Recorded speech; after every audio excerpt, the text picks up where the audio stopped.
Well, what's the mission of your own work? Well, there are two things really at the core of it. One, on the level of just, as film, as sort of an aesthetic.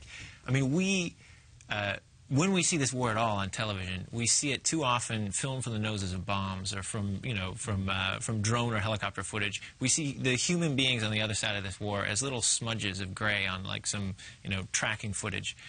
The cameras very seldom are on the ground and show those people as human beings on the other side of this whole media and military apparatus. So a starting point for us in our work is always to try to make the people who live this war on the ground, who live under the sound of the drones every day in Yemen and Pakistan, who live through night raids in Afghanistan, to make them into human beings that people can relate to and find a human connection to. But it is the point, and in terms of trying to understand, the point is that war is this awful thing in which innocents get killed, which is not new, has been. Right.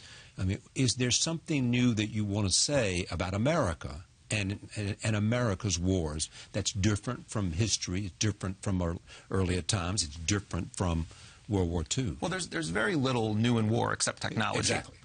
And we weren't trying to be masters of the obvious by calling it dirty wars. It was sort of a pushback on this idea. The president and his advisors... That wars can be clean. Of course, right. But I think the president and his advisors have done a very effective job of convincing liberals that this is a cleaner way of waging war, that we're sort of... more effective, efficient. Well, both of those, exactly. Yeah. That we're sort of systematically taking down these terror networks. And of course, we can be more precise, they argue. Exactly, right. And the blast radius of a missile fired from a drone is much smaller than a Tomahawk cruise missile. And they'll even argue on that technical level. But for me, we have a national security policy. I've come to the conclusion that our national security policy is degrading our national security. And that's a pretty shocking thing to recognize as an American. Meaning because of our national security policy, we're not as secure as a nation as we would be otherwise. I think that we are operating out of fear in our society and have been doing that since 9/11 on a domestic level with things like the Patriot Act and the sort of acceptance of this hyper security over our civil liberties. I think we've gone way overboard. Terrorism is certainly a threat. There are people that want to blow up American airlines. There's no question, or want to kill Americans because they're Americans. I'm not naive to that threat. But they say, yes, other people will be killed, but it is a more important goal that we have. Right.